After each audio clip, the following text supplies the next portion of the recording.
Well, I usually go in and pitch a few ideas to begin with when it comes to writing these video games, and then the various brand people and Cartoon Network people and the show people kind of have their say on, yeah, we want to do that, that's too close to something else we're doing. It's boring for most people to think about, but I sit in front of a computer and I am able to type out things that just write the commands for what the game is going to do. The code is kind of what makes the art do something in the game. Otherwise, it's just a movie or it's just a picture. So in this case, we want it to be interactive. That's kind of how the code does it, is brings the pieces together. I'm responsible for working with all the artists and kind of supervising the overall feel of the visual elements in the game. The sound engineer is in charge of all the sounds for the video game, and I'm kind of overseeing, aside from sound design, which is creating the sound effects and placing them within the game, I also oversee the voiceover, how they're going to be placed, and the music, and overall volumes for everything within the game. I am the project manager for the video game.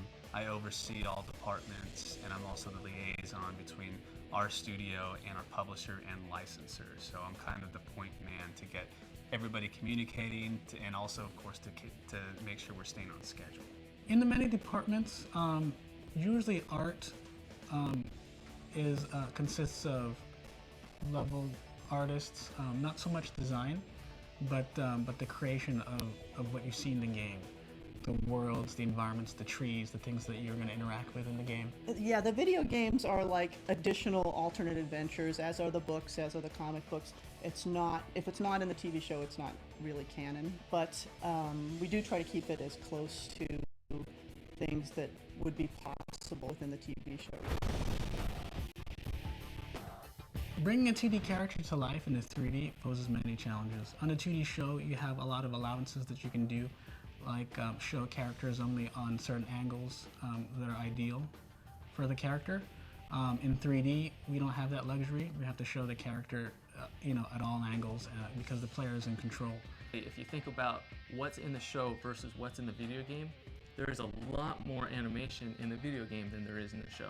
So we're very thankful for any references that we can get for how these characters move and how they fight. But the majority of it is stuff that we have to come up on our own. Because Ultimate Alien, the show, is new, we were kind of co-developing the game at the same time they were developing the show. So we ran into instances where some of the new alien forms, we didn't know exactly what they did. Well, there's so many new characters in this new game, and as exciting as that is, there were some issues. One issue we ran into at the beginning of development is these characters weren't fully fleshed out yet. In our example, there's Amphibian, who's in the game. He went through several color designs and patterns, even, and textures that we had to redo because the studio was trying to find his, the right look for him for the show. A particularly challenging aspect of developing sound for this video game and the previous Ben 10 as well is just the amount of aliens and all the sounds that accompany those particular aliens.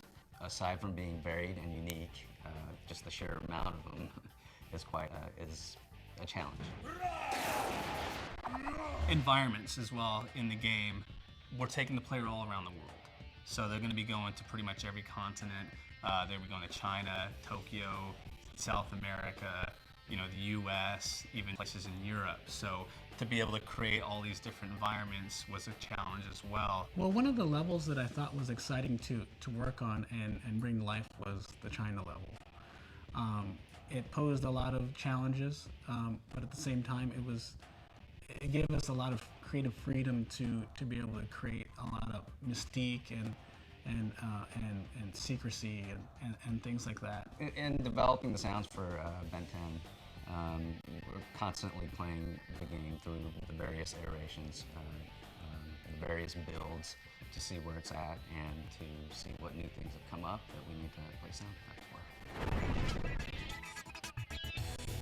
Coming from the TV show, as a writer, Cartoon Network's put a lot of faith in me to stay true to the brand.